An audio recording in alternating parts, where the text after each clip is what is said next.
You know this exact feeling. It's late at night, your body is completely physically exhausted, and yet your eyes are wide open just staring up at the ceiling. Your mind is racing a million miles an hour through everything you didn't manage to get done today and that massive, looming mountain of tasks waiting for you tomorrow. It's the deeply human, incredibly draining reality of modern burnout. I mean, think about it. We are more physically comfortable right now than at any point in human history. Yet we are chronically stressed out, constantly feeling like we're somehow falling behind. Well, in this explainer, we are going to look at something that will fundamentally shift your perspective on that exact anxiety. We're going to completely rewire how you view your own stress. So let me ask you this. Why does taking a break feel like you're committing a literal crime? You finally crash on the couch to just exist for a minute, and almost instantly, this quiet, nagging voice in the back of your head starts whispering that you should be working, you should be studying, you should be optimizing your life or building some side hustle. We have so deeply internalized this toxic idea that if we aren't constantly producing, we are somehow wasting our potential. And the crazy thing is that underlying guilt completely destroys the very rest we so desperately need to function. And what happens? It traps us in this relentless, paralyzing loop. The stress from your daily life triggers the insomnia. Your brain literally refuses to shut off. So naturally, you wake up the next day experiencing profound exhaustion. Because you're exhausted, your focus shatters, you get distracted, and your productivity plummets. Which brings on the guilt. You feel terrible for not getting enough done. And what does that guilt create? You guessed it, even more stress. It is a vicious, endless cycle of self-sabotage. But to actually break it, we first have to understand the biological glitch that's causing it in the first place. Which brings us to Section 1. Lions versus modern life and our outdated evolutionary hardware. Here's the thing. Your brain is an absolute powerhouse. It consumes 20% of your body's energy, but it has this one fatal flaw. It is basically running on ancient, outdated evolutionary hardware.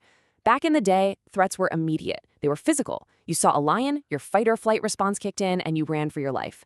The stress was incredibly intense, sure, but it was temporary. Once you survived, your body returned to baseline. Today, though, the lion is an unread email from your boss. It's a looming project deadline. It's a Slack notification. You're sitting perfectly safe at a desk in an air-conditioned room, but your brain's alarm system is absolutely screaming that your life is in mortal danger.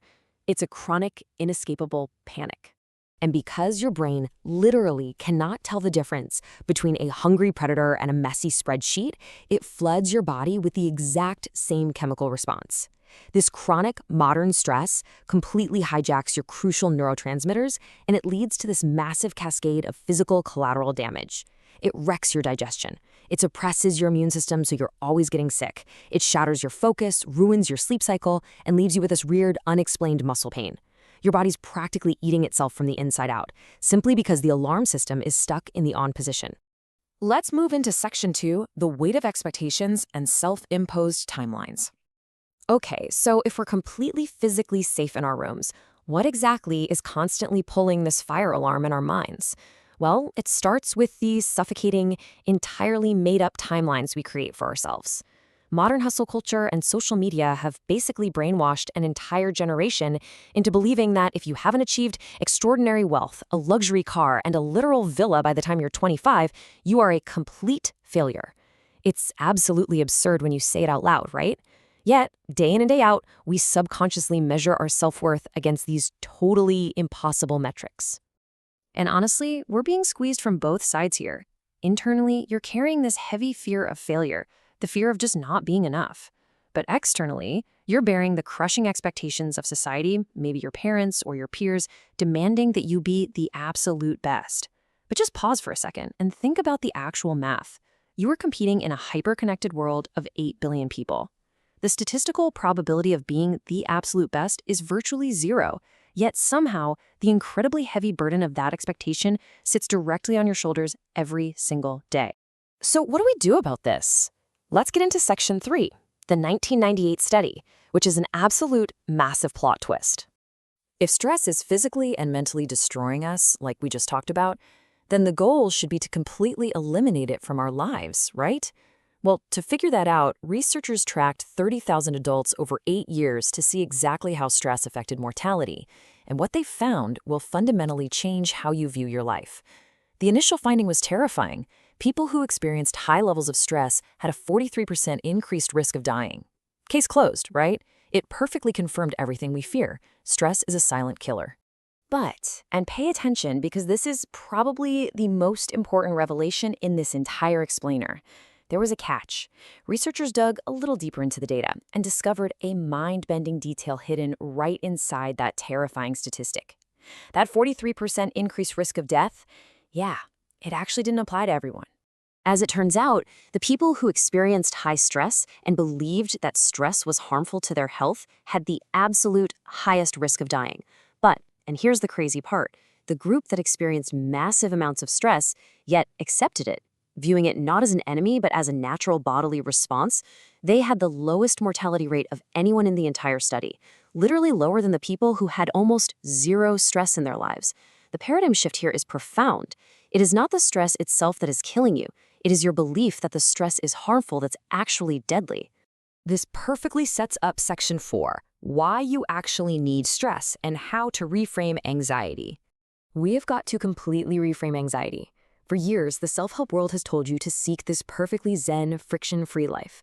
But constantly running away from stress is actually destroying your potential. Stress is not a disease. It is literally the biological fuel required for human action, adaptation, and survival. When your heart starts racing before a big moment, that's not your body failing you. That is simply your body giving you the surge of energy required to rise to the challenge. Think about it. The only organism on Earth that experiences absolutely zero stress is a potato. If you want a meaningful, engaged life, stress is just the entry fee.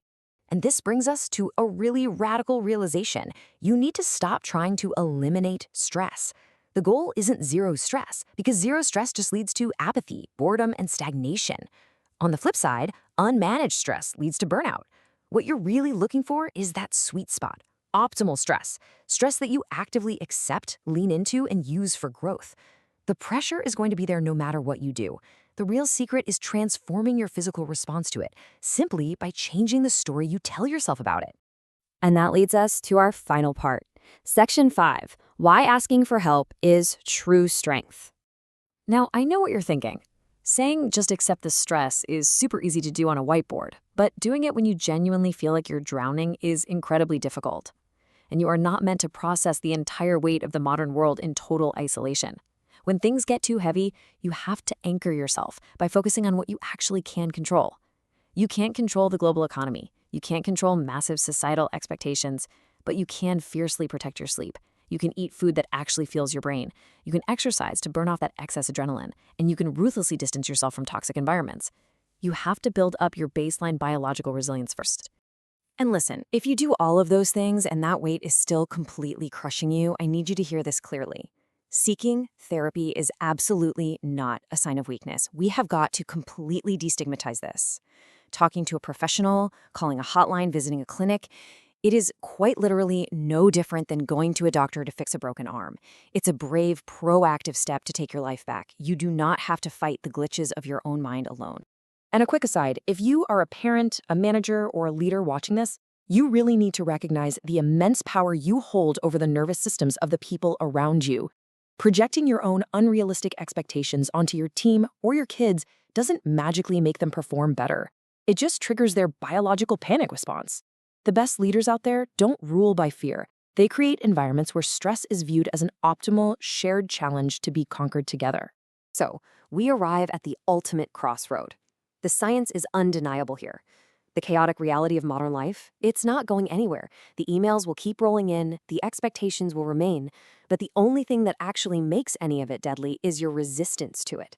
So the real question is this: will you continue letting your fear of stress slowly destroy you, keeping you trapped in that miserable cycle of exhaustion and guilt? Or will you finally make peace with it, recognize it as the very fuel of your potential, and actually use it to build the life you want? The choice, starting right now, is entirely yours.